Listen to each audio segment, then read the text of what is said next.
Iran और America के रिश्ते कई दशकों से कॉम्प्लेक्स और टेंस रहे हैं। इन दोनों देशों के संबंध में 1979 में ईरान में इस्लामी क्रांति के बाद और भी ज्यादा खराब हो गए, जब ईरान ने अमेरिका दूतावास के कर्मचारियों को हॉस्टेज बना लिया। और इस घटना ने दोनों देशों के बीच जो है डिप्लोमेटिक संबंधों को खत्म कर दिया। अभी भी ईरान और अमेरिका के बीच संबंधों में अप्स एंड डाउन्स जारी हैं। दोनों देशों के बीच डायलॉग जारी है, लेकिन परमाणु समझौते को लेकर विवाद अब भी सुलझा नहीं है। ईरान का कहना है कि वो अपने परमाणु कार्यक्रम को पीसफुल उद्देश्यों के लिए विकसित कर रहा है, जबकि अमेरिका और पश्चिमी देशों का आरोप है कि ईरान परमाणु हथियार बनाने की दिशा में काम कर रहा है।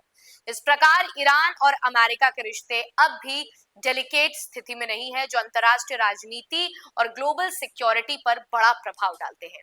ईरान और अमेरिका के रिश्ते में हालिया स्थिति जो है, दरअसल रविवार को ईरान ने एक बयान जारी किया जिसमें कहा गया कि अगर अमेरिका के साथ बातचीत के उद्देश्य सिर्फ ईरान के परमाणु कार्यक्रम के सैन्यकरण से संबंधित चिंताओं का समाधान करना है, तो वो बातचीत का विचार करेगा। इसका मतलब यह है कि ईरान इस बात पर चर्चा करने के लिए तैयार है कि उसके परमाणु कार्यक्रम का कोई सैन्य उद्देश्य नहीं है और ये सिर्फ पीसफुल उद्देश्यों के लिए विकसित किया जा रहा है। ईरान ने यह भी साफ किया कि अगर बातचीत का उद्देश्य ईरान के पूरे परमाणु कार्यक्रम को खत्म करना है, तो ऐसी किसी भी बातचीत को वो कभी भी एक्सेप्टेंस नहीं देगा। ईरान ने कहा है कि अगर कोई समझौता अमेरिका के पिछले राष्ट्रपति बराक ओबामा कार्यकाल के दौरान किए गए समझौते को पलटने के लिए किया जा रहा है, तो ईरान उसमें शामिल नहीं होगा। ओबामा प्रशासन के समय ईरान ने परमाणु समझौते यानी GSPOA पर हस्ताक्षर किए थे, जिसके तहत ईरान ने अपने परमाणु कार्यक्रम को सीमित किया था और बदले में पश्चिमी देशों ने ईरान पर लगाए जितने भी प्रतिबंध थे उसको हटा दिया था। इस बयान के एक दिन पहले ईरान के सुप्रीम लीडर यानी सैयद अली खामेनेई ने एक और बयान कहा था कि वो अमेरिका के साथ किसी भी प्रकार की बातचीत नहीं करेंगे। खामेनेई का ये बयान उस वक्त आया जब अमेरिकी राष्ट्रपति डोनाल्ड ट्रंप ने ईरान को एक पत्र भेजा था। ट्रंप ने उस पत्र में ईरान के बढ़ते परमाणु कार्यक्रम को लेकर चिंताओं को इजहार किया था और ईरान से नए समझौते की मांग की थी। ट्रंप ने कहा था कि अमेरिका ईरान के परमाणु कार्यक्रम को रोकने के लिए किसी भी तरीके के कदम को उठाने के लिए तैयार है। खामेनेई ने इस प्रस्ताव को स्वीकार करते हुए कहा है कि ट्रंप की मांगों में ईरान के मिसाइल कार्यक्रम और क्षेत्रीय प्रभाव को सीमित करने की शर्तें जो है वो शामिल होंगी। खामेनेई ने यह भी कहा कि बातचीत से ईरान और पश्चिमी देशों के बीच की समस्याओं का समाधान नहीं हो सकता और ईरान इस तरीके के दबाव को स्वीकार नहीं करेगा।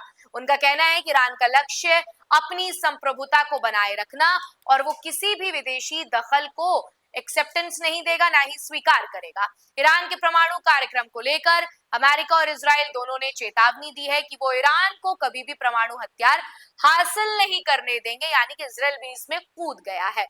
अमेरिका और इजराइल का मानना है कि अगर ईरान परमाणु हथियार विकसित करता है तो ये क्षेत्रीय सुरक्षा पर गंभीर खतरा डाल सकता है। इजराइल जो परमाणु हथियार रखने वाला एकमात्र देश है, इस बात को लेकर बहुत ज्यादा चिंतित है कि ईरान भी परमाणु हथियार हासिल कर सकता है। इसके अलावा इजराइल और अमेरिका दोनों ने ये कहा कि अगर ईरान ने परमाणु हथियार बनाने की दिशा में कदम बढ़ाया तो उन्हें इसका जवाब सैन्य कार्रवाई के जरिए देना पड़ सकता है। इजराइल ने तो ये तक कह दिया है कि अगर वो अपने सैन्य बलों का इस्तेमाल करके ईरान के परमाणु कार्यक्रम को नष्ट करने के लिए तैयार है। ईरान ने हमेशा कहा है कि उसका परमाणु कार्यक्रम सिर्फ और सिर्फ पीसफुल उद्देश्यों के लिए है और वो इसे ऊर्जा उत्पादन और चिकित्सा उपचार के लिए इस्तेमाल करता है और उसकी योजना बना रहा है। ईरान के नेताओं का ये भी कहना है कि वो कभी भी परमाणु बम बनाने का इरादा नहीं रखते। हालांकि ईरान के कई उच्च अधिकारियों ने यह भी कहा है कि अगर उनके खिलाफ कोई सैन्य कार्रवाई होती है तो वो परमाणु बम बनाने पर विचार कर सकते हैं। ये सिचुएशन उस वक्त उत्पन्न हो रही है जब अमेरिका और ईरान के बीच पहले से ही प्रतिबंधों को लेकर तनाव जारी है। अमेरिकी राष्ट्रपति डोनाल्ड ट्रंप ने 2018 में JCPO से एक तरफा रूप में बाहर निकालने का निर्णय लिया था और फिर ईरान पर कड़े प्रतिबंध लगा दिए गए थे। इसके बाद से ही ईरान ने अपने परमाणु कार्यक्रम को फिर तेज किया और अब वो परमाणु बम बनाने की दिशा में आगे बढ़ रहा है। ऐसा दावा किया जा रहा है कि अगर ये तनाव बढ़ता है तो ईरान अपना परमाणु कार्यक्रम जारी रखता है तो इसके रिजल्ट सैन्य संघर्ष का खतरा बढ़ सकता है। इजराइल और अमेरिका की चेतावनियों को देखते हुए ईरान के लिए इस वक्त समय बहुत कठिन और चुनौतीपूर्ण हो सकता है। अगर परमाणु हथियारों के खिलाफ कार्रवाई होती है तो ये सिर्फ ईरान के लिए नहीं बल्कि पूरे मिडिल ईस्ट क्षेत्र के लिए गंभीर संकट जो है वो उत्पन्न हो सकता है। कुल मिलाकर अगर इस पूरे खबर का एक निष्कर्ष निकालना चाहें तो इस पूरी स्थिति में यह साफ होता है कि ईरान और अमेरिका के रिश्ते अभी भी बहुत डेलिकेट है, बहुत नाजुक मोड़ पर है। ईरान अपने परमाणु कार्यक्रम पर दबाव स्वीकार नहीं कर रहा, जबकि अमेरिका और उसके सहयोगी देशों की ओर से निरंतर चेतावनियां दिया जा रही है।